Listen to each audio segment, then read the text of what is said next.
Hello, everyone. Welcome to episode 7 of The Roar inside CSUSM Athletics. I am Mindy Mills, Sports Information Assistant at Cal State San Marcos. Thank you for joining us today. If you have any questions, please contact us at sportsinfo@csusm.edu. We would love to hear from you. Today, we are talking to CSUSM Associate Director of Athletics and in charge of our compliance department, Jason Stock. And later, we will be joined by two special guests. Jason, thank you for joining me today. Thanks for having me, Mindy. Well, let's start off right now on how many years have you been at CSUSM and share a little bit of how you got here. Yeah, so this is my 8th year at CSUSM. My career path is probably a little unique. I did my undergrad at UCLA, worked in the marketing department there for 3 years. I knew I wanted to work in the sports business, but I didn't really know what that looked like. Whether when I was younger, I thought maybe I wanted to be an agent, maybe work in professional sports. So I did a few different jobs out of college, did some ticket sales at a professional tennis tournament, did community relations for the Lakers development league team for a season. And then I had the opportunity to go to Santa Clara University to work with the men's and women's basketball teams as the academic advisor. And that's where I really found that collegiate athletics is where I really wanted to be. And so worked at Santa Clara for 5 years. And as the academic advisor there, I also had some compliance responsibilities.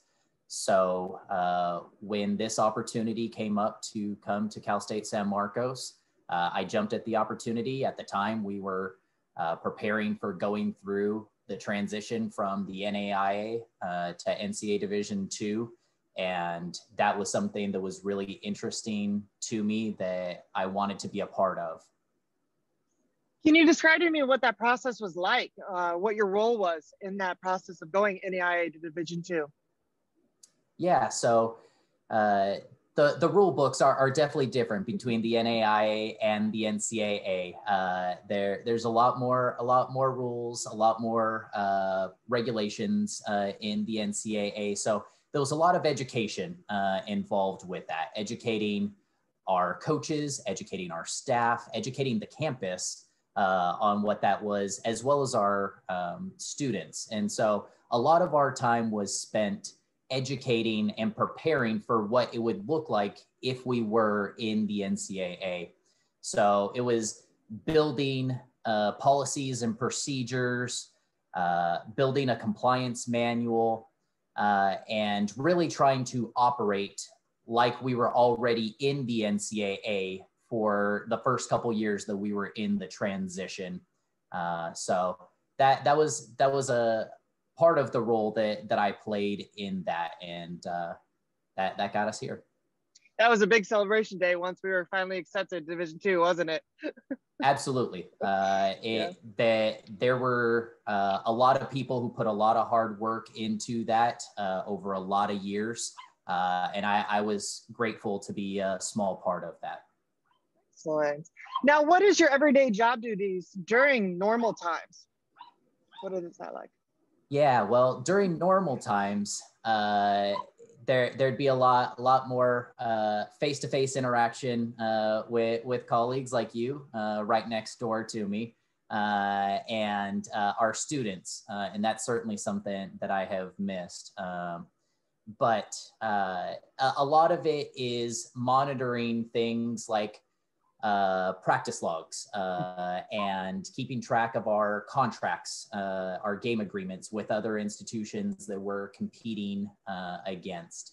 It is monitoring our recruiting efforts. And right now, unfortunately, since we're not practicing or competing or doing a lot of recruiting from a visit standpoint and tryouts and things that are more in person, a lot of those things have kind of been put on hold for the time being. So we've had to make some transitions and some switches in our priorities right now. So what have you been working on during the COVID time? What has been your main focus? Yeah, so a large part of what I'm normally doing is still educating our students, our coaches, our staff. Just because we are in the NCAA doesn't mean that we necessarily are always remembering all the different rules that there are. But especially right now, the rule book is changing almost on a daily basis due to the impact of COVID-19. There are regular changes that are occurring. So as a result, I'm trying to make sure that I'm keeping our coaches, our students, our staff up to date on what is going on, making sure that everyone feels comfortable with the rules and make sure everybody's educated. It also, for me, has allowed me to get back to my academic advisor background, and through our CRS roles that we have, our care resource support team roles, where we're working with each of our student athletes on a regular basis. I've been able to tap into some of the experience that I had previously, and have spent probably about half of my day on Zoom calls with students. So talking through what's going on with them, both personally, what's going on in their lives, how we can help support them. Mental health is obviously a very challenging time right now for a lot of our students. Some of our students are working a lot more than they were previously, trying to help support their family during this time. So trying to help them manage their time, trying to give them some guidance on academics and how they can help manage their time and manage the virtual learning environment, and just try to be there as much as we can for them to support them. That's really great. I'm really glad we do that program. It's something great that's came because of COVID. What do you find most rewarding of your job? Yeah, well, like I said, when I was working professional sports, I felt like that there was something missing, a greater purpose to the work that I did. And that's what I found in collegiate athletics. And so working with students and being able to help someone change their life, giving them a opportunity to get a college degree. I'm a first generation college graduate. And so a lot of our students are as well. And I know the impact that made on my life and what that has done for my family and my future family. And that also is something that I want to be able to help provide to our students. And so being able to see students have that opportunity to realize their dreams and get a degree and move on into the career of their choosing is the most rewarding thing for me. I definitely agree with you on that one. What are some of the challenges you've come across while working in compliance? Well, as you can imagine, compliance, a lot of my job is educating and monitoring the rules, but there is a small percentage of my time that is dedicated to enforcing the rules. And that isn't always necessarily comfortable for people when they make a mistake. And that's really what most violations are. There are, in Division II, there's a major violation, and then there are secondary violations. Secondary violations, by and large, are made up of things that are unintentional, where someone makes a mistake. Those happen across the country on a daily basis. We're not talking about major competitive advantages or recruiting advantages that are being gained.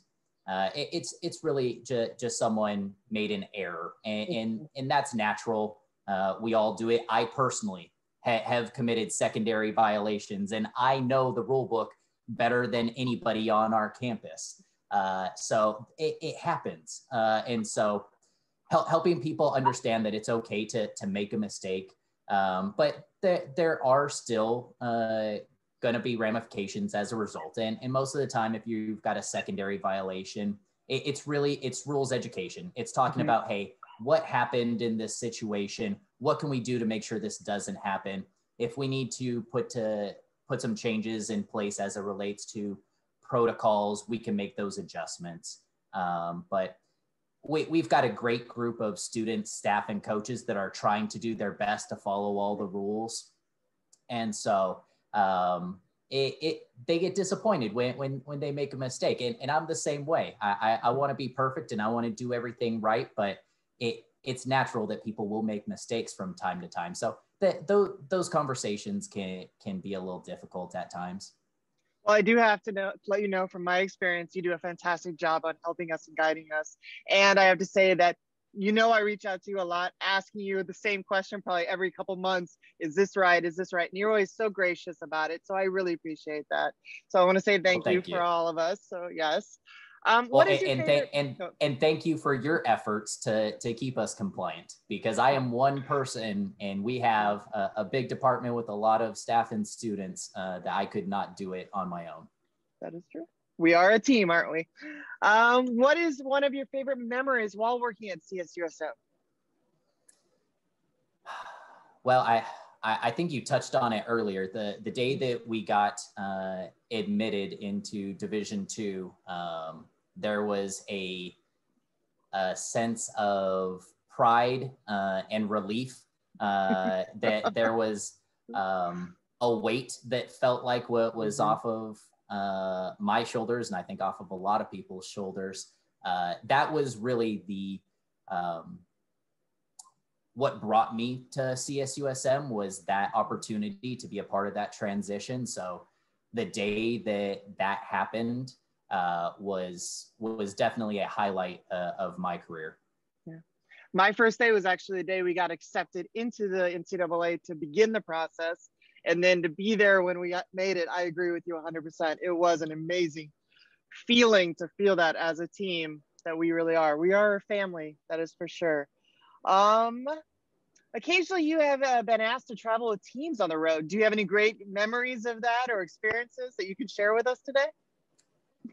I think all of them. I think all of them are great experiences. I love being around the students. That, like I said, that's why I work in collegiate athletics, is for them. And when you're traveling with the team, you get to know the students better than when you're working in the office and they might just be dropping by to ask a compliance question, and then they need to go off to practice or to class.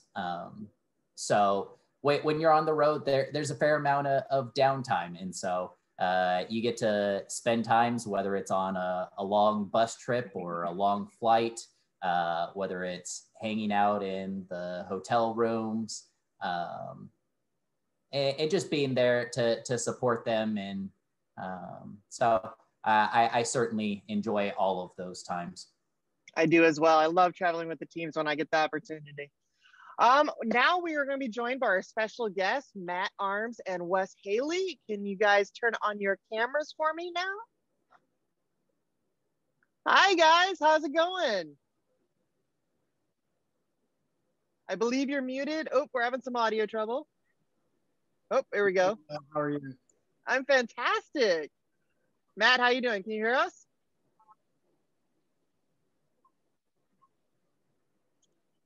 Well, we'll get started. What made you guys interested in interning in the compliance office?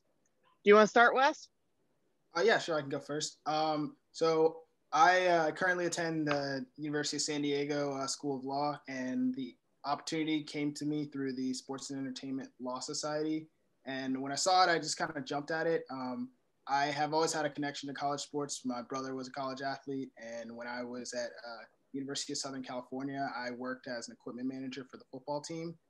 So this was a chance for me to kind of gain some more knowledge in the area of college athletics, and it just seemed like a really cool opportunity to take advantage of. That's great. Matt, can you hear us? Are you here? Yeah, I'm with you. Similar to Wes, I'm a USD law school student. I didn't get the notice of this opportunity through the society, but I did notice it on a job posting board, and I've always loved sports. Like Wes, I worked in my undergraduate around sports. I was a camera for coaches film, mostly football. And we got to travel with the team, so I can understand some of what you guys were saying earlier about traveling with the team and how awesome it is. But I saw an opportunity to gain some legal skills around sports, and I just could not pass that up. That's great. That's awesome. After you graduate from law school, what career path do you hope to take? Matt, you want to take the first one? I'll take the first crack at it. It's a bit of a hard question. I have a diverse set of interests, this being one of them, but I'm also really interested in project finance, international trade and investment law, and data privacy. So I'm keeping it open, I guess you could say. For me, I really want to pursue a career in sports law or business and corporate law, and then transition over to sports law. And then at some point, I'd like to transition to management or a governance role, but centered around sports. Excellent. And what do you hope to learn from this internship that you can apply in your career? I guess I want to go first. Yes. So when I first took this internship, it was a way for me to learn kind of what goes on behind the scenes when you're working with sports and athletics in general. So I think that's something that's going to be really good to take with me from this internship, and also just the skills of, being able to see a problem, diagnose it, go through, what the rules say, okay, what's the situation, and then apply a good solution to whatever issue. That's great. I guess attention to detail will be the overarching thing. There are repercussions, as Jason said, to making mistakes in this industry, same as law, and working under that assumption kind of helps you prepare for the future legal career that you're going to have. And then honestly, I know that Jason's in the Division II Legislative Committee, and I'm really interested in policy making. So I've been picking his brain every day I can about those types of topics. So maybe something in the field of policy making. Wow. Well, we're talking about NCAA and Division II. Has any of the rules surprised you that you've learned while your time at CSUSM? Who wants to take it first? I'll go first, Wes. I'll take it first. I guess it would be just the similarities it does share with law. You have bylaws that kind of govern the interactions that you have within the league, and you can read a bylaw and you could come away with several interpretations. And that's the same with law and statutes and codes. And then you have to go use additional resources to determine which interpretation best fits your factual situation. So just the similarities it shares with law in that regard. Similar to what Matt said, the similarities of law, and also for me, the extent to which the rules go. When you haven't read the rule book, you're like, oh yeah, I kind of know what the NCAA rules are. Then you get into it, and it's a 300-page document, and it covers almost every situation you could possibly find yourself in. So, getting the first opportunity to really read those rules and see what was in there was really surprising for me. They probably added a lot this past year because of COVID-19, if I was to guess. Yes. Well, let's end on a happy note. I've always considered myself a diehard Cubs fan, but most people in our department know that Jason is even a bigger fan of the Dodgers and Lakers. So I got to ask, Jason, how did you become such a big fan of your Lakers and Dodgers? I was born and raised in LA, and those were my teams from day one. And I will point out that those are both the 2020 champion Dodgers and Los Angeles Lakers. Sorry. Yes, that is true. What about Matt and Wes? Are you big fans of any sports teams that you are diehards, would you consider? I consider myself to be the expert in all things Falcons. I'm an Atlanta Falcons fan. I was raised in Atlanta and followed the team diligently since the time that I could remember watching sports. That's amazing. What about you, Matt? Also born in Atlanta, or not born, but raised in Atlanta. I'm the other expert on the Atlanta Falcons team, and we've had many discussions in Zoom over the necessary changes that need to be made. That is amazing. So you're going to be watching some Super Bowl football this weekend? Oh, absolutely. Yeah, me too. Oh, yeah. I'm excited about it. Going against Tom Brady. I, I am against Tom Brady as well, definitely. Well, thank you guys for being on our podcast today. Hope you guys have a wonderful week, and we will catch you next time on The Roar, everybody.